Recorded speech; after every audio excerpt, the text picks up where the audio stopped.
যুদ্ধ আরম্ভ হয়ে গেছে। এখন এটা আর কোনো ব্যক্তির প্রশ্ন নয়, রাক্ষস জাতির গৌরব আর এই দেশের মান অপমানের প্রশ্ন হয়ে গেছে। যুদ্ধ কেন হলো, দোষ কার ছিল, এটা ভাববার সময় চলে গেছে। এখন কেবল একটাই লক্ষ্য, যুদ্ধে বিজয়ী হওয়া। উচিত অনুচিতের নির্ণয় সর্বদা হার জিতের উপরই হয়। সর্বদা বিজয়কে সত্য বলা হয়। মাতাশ্রী, ছোট মাকে সাথে নিয়ে যাও আর ওনাকে বোঝাও যে আজ মহারাজকে সঙ্গ দেবার সময়, ওনাকে অশান্ত করার নয়। মাতা মেঘনাদে প্রতিজ্ঞা করছে, কাকা কুম্ভকর্ণ, ভাই অক্ষকুমার, ভাই অতিকায়, প্রহস্ত, নরান্তক, দেবান্তক আপন এক এক ভাইয়ের জন্য রঘুবংশের হাজার হাজার যোদ্ধাদের হত্যা করে হৃদয়ের উত্থিত প্রতিশোধের জ্বালাকে ঠান্ডা করবে। অশ্রু মুছে নাও মা। ইন্দ্রজিৎকে রঘুবংশীদের বিরুদ্ধে বিজয়ী প্রাপ্ত করবার আশীর্বাদ দাও।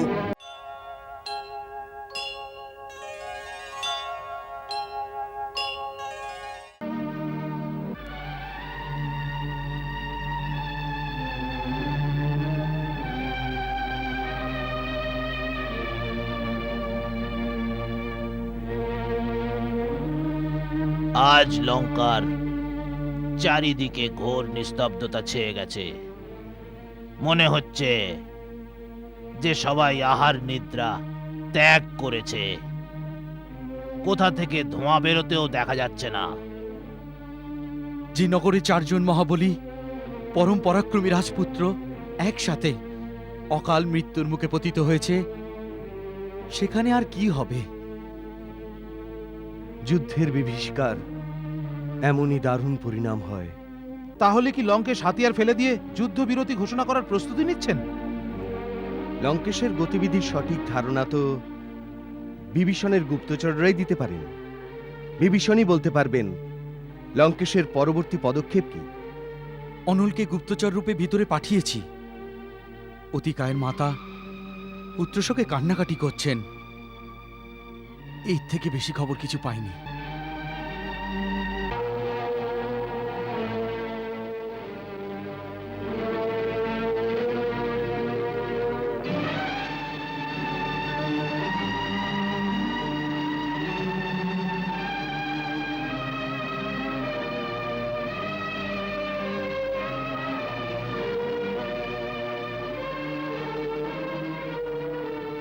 এমন গভীর চিন্তায় কেন ডুবে আছেন পিতাশ্রী?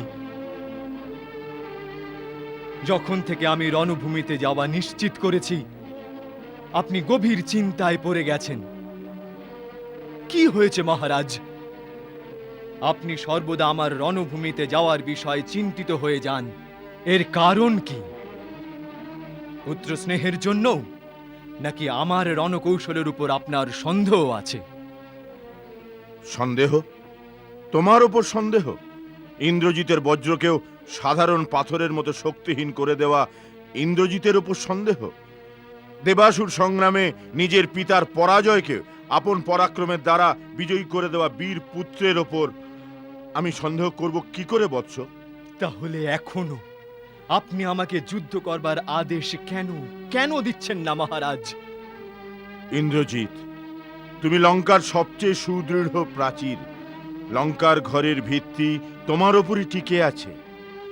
তোমার সুরক্ষা অবশ্য কর্তব্য। দেবাদিদেব তোমার রক্ষা করুক। যদি তোমার কিছু হয়ে যায় পুত্র, তাহলে লঙ্কা অনাথ হয়ে যাবে। অনাথ। আপনি থাকতে লঙ্কা কি করে অনাথ হতে পারে পিতাশ্রী? কিন্তু যদি আমার উপস্থিতিতে লঙ্কেশ্বরের মান ভঙ্গ হয়, লঙ্কা রাজ্যের প্রতিষ্ঠা রক্ষা না হয়, তাহলে আমার মতো যোদ্ধার এইভাবে ঘরের মধ্যে বসে থেকে লাভ কি? লাভ আর ক্ষতির হিসেব আমি তোমাকে কি করে বোঝাবো বৎস? অমূল্য থেকে অমূল্য রত্ন নিজের মূল্য নিজে জানে না। আজ কেবল লঙ্কেশ্বরেরই নয়, সমগ্র লঙ্কার রাক্ষস জাতির অস্তিত্ব বিপন্ন। সমগ্র অসুর জাতির মর্যাদার প্রশ্ন। আর তাদের বাঁচানোর জন্য আপনি আর আমি কেবল দুজনেই বেঁচে আছি। আমাদের দুজনের মধ্যে একজনকেই যেতে হবে।